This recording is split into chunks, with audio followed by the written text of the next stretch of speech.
রূপকথার এক গ্রামের নদীর ধারে একটি ঘর ছিল, যার নাম ছিল ১,০০০ আয়নার ঘর। সেই গ্রামে সুন্দর হাসিমাখা মুখের একটি ছোট্ট মেয়ে ছিল। মেয়েটি একদিন তার বাবা মার মুখে শুনতে পায় তাদের গ্রামের আয়নাঘরের কথা। এর আগে মেয়েটি কোনো দিন ঘর থেকে বের হয়নি। সে প্রকৃতি দেখেনি কোনো বাস্তবতা।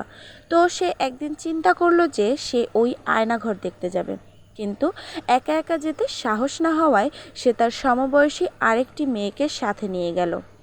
আয়নার ঘরের সামনে হাজির হয়ে প্রথম মেয়েটি ভাবল যে আগে সে ওই ঘরে ঢুকবে, আর সব কিছু দেখে এসে বাইরে এসে তবেই ওই দ্বিতীয় মেয়েটি ঢুকবে। কথা মতো প্রথম মেয়েটি ওই ঘরের ভেতর ঢুকলো। ঘরে ঢোকার সাথে সাথে আশ্চর্য সব রঙিন কারুকাজ দেখে মেয়েটির মুখ আনন্দে ভরে উঠল। সে আস্তে আস্তে এগোতে এগোতে সেই ১,০০০ আয়নার ঘরে প্রবেশ করলো। ঘরে ঢুকেই তার চোখ চানাবড়া। মেয়েটি দেখল সেখানে ঠিক তারই মতো দেখতে আরও ১,০০০ মেয়ে হাস্যোজ্জ্বল মুখে তার দিকে তাকিয়ে রয়েছে। সে যা করছে বাকিরাও ঠিক তাই করছে। মেয়েটি এবার সব কিছু দেখে অনেক মজা পেয়ে বাইরে চলে এলো এবং তার সাথীকে সব ব্যাপারে খুলে বলল এবং বলল যে এমন সুন্দর জায়গা আমি আগে কখনো দেখিনি। সুযোগ পেলেই এবার থেকে আমি এই জায়গায় চলে আসব। সব কথা শুনে এবারে দ্বিতীয় মেয়েটি কিছুটা ভয় ভয় মন নিয়ে ঘরের ভেতর ঢুকলো। ঘুরতে ঘুরতে আতঙ্কিত মনে সেও এবারে সেই ১,০০০ আয়নার ঘরে প্রবেশ করলো। ঘরে ঢোকার সাথে সাথে মেয়েটি ভয় পেয়ে উঠল। ভয়ে মুখ ফ্যাকাশে হয়ে গেল, আতঙ্কিত হয়ে উঠল চোখ।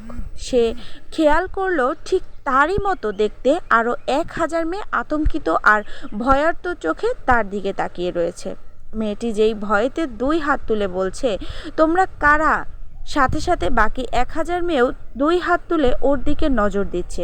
এবারে মেয়েটি প্রচণ্ড ভয় পেয়ে ঘর থেকে দৌড়ে বেরিয়ে এলো এবং প্রথম মেয়েটিকে বলল, শিগগিরই বাড়ি চল, এটা খুব বাজে জায়গা, আমি আর কোনো দিন এই জায়গায় আসবো না।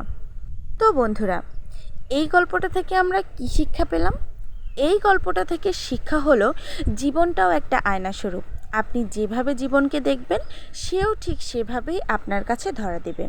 যারা সাহসিকতা, ভালোবাসা, উৎসাহ, জয় করার অদম্য ইচ্ছা নিয়ে সামনে এগিয়ে যায়, জীবন তাদের কাছে অনেক সহজ ও আনন্দময় হয়, ধরা দেয়। কিন্তু যারা হতাশা, ভয়, মানসিক অবসাদ নিয়ে সামনে এগোতে চায়, তাদের চোখে সাফল্য যেন মরীচিকা, জীবন হয়ে ওঠে ক্লান্তিকর, বিষণ্ণময়। বাস্তবতাকে আপনি যেভাবে দেখবেন আপনার সামনে তার সেভাবেই ধরা দেবে। এরকম সুন্দর সুন্দর শিক্ষণীয় গল্প পেতে আমার পেজটিকে ফলো করে আমার পাশেই থাকবেন, আর বেশি বেশি লাইক, কমেন্ট, শেয়ার করবেন। ধন্যবাদ।